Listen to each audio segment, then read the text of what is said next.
Good morning, my people. My name is Bennie, and I'm a compulsive eater, overeater, and I weigh and measure 3 meals a day. I write them down.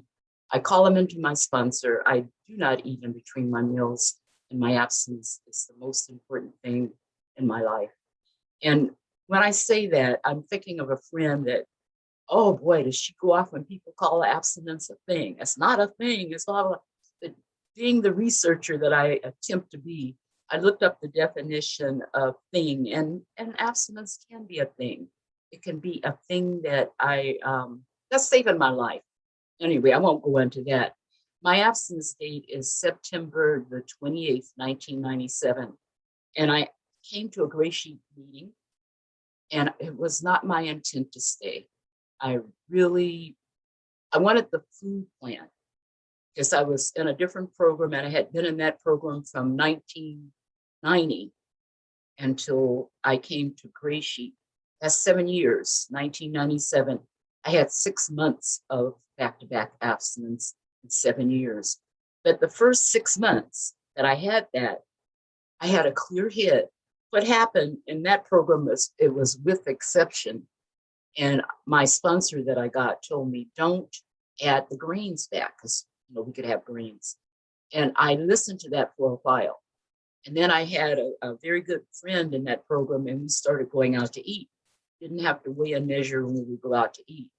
And boy, was that fun. I loved going out to eat. It was marvelous. We would pile our plates up almost to the ceiling because we were eyeballing it.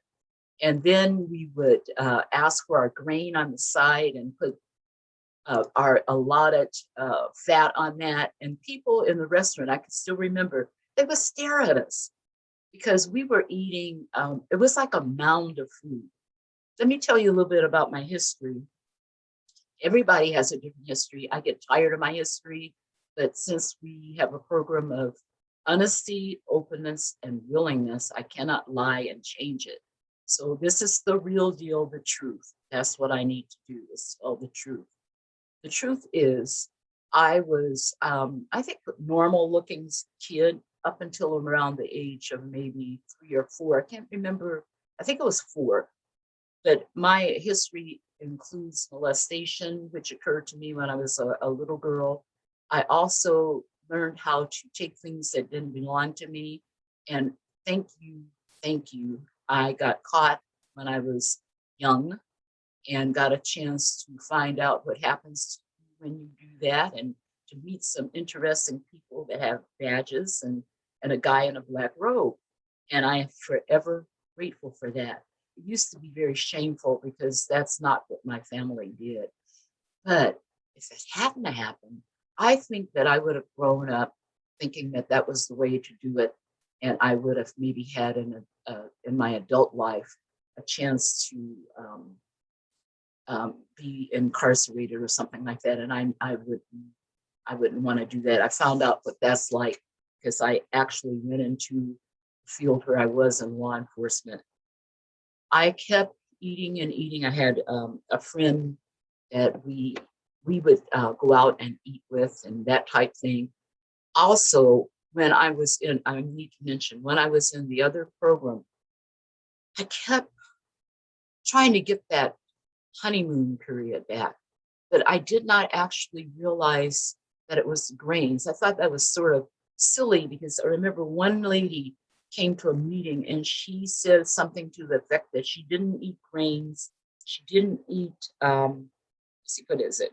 She didn't eat grains, and that she weighed and measured her meals all the time. She was probably a gray sheeter and I didn't know it. But I remember thinking, oh, poor thing. I am so glad I don't have to do that. Oh my. All right. This is April. April is a sad month for me. And the reason it's a sad month for me, we go through things no matter what. In this room, I've had abdominal surgery. I've had cartilage removed on the left knee. I've had a total knee replacement on the right knee. I had recently this year during our pandemic, I had a lipoma removed from my face. I have, oh God, don't ever get tinnitus or tinnitus. I had it for 90,000 years, And then all of a sudden, for I don't know why, it ramped up. So now I've got this sound in the right ear. Sometimes I have like harmony going on, and it's like two sounds. And I don't know why, but I'm not going to eat no matter what. No matter if I put food in my body, it wouldn't make that sound go away. In fact, I would get different sounds because I used to have those voices that said, eat, you eat, overeat. You, yeah, look at you, look at you. This is me talking to myself. Fat, fat, fat. Look at you. You know, and I don't have those voices. So I'll listen to the ocean or whatever this heck this is all day long if I don't have to hear those other voices in my head. From being in the program that I was in prior to this, I got to looking somewhat normal. Even that was during the 6-month period, and I ended up having enough self-confidence to go back to school. I went to law school. In law school, I did graduate, fortunately, because I started eating in there. I had a bad knee even at that time, and one of my professors had gone away and come back to teach it. She was criminal law, and she came back to teach a seminar. And I was with the cane walking up the stairs, and I learned how to read lips when I worked in the women's jail. And she said, "What happened to her?" Well, what happened to her is me, had gone out and with some of my fellow students, and we over to her apartment, and she fixed a white card. And I remember when I took the portion of it, it was like next thing I know, they're looking at me because I'm cleaning out the pot. And I don't know how that happened, but I ended up eating in law school, gained back every pound I lost and some. And then I just couldn't get it. The person that sponsored me, thank you, took me to GreySheet. She said, maybe we can go over there and take that program and use it and you'll get your abstinence back. For whatever reason, I stayed. There was a lady that was there and she had a backpack. In the backpack, she had a scale. She had spoons, she had cups, and I thought that that was a requirement. But I was so desperate, I would have signed up. And another person has said this, but I would have signed up if you had told me you need to go out to the freeway, stand on your head for 5 minutes and every day. I would have done it. I would have done it if I was told that I had to actually weigh and eat sawdust. That's how desperate I was. Back to my no matter what's in the month of April. My mother was born in 1917, and she lived to be 100. So her birthday is April 15th.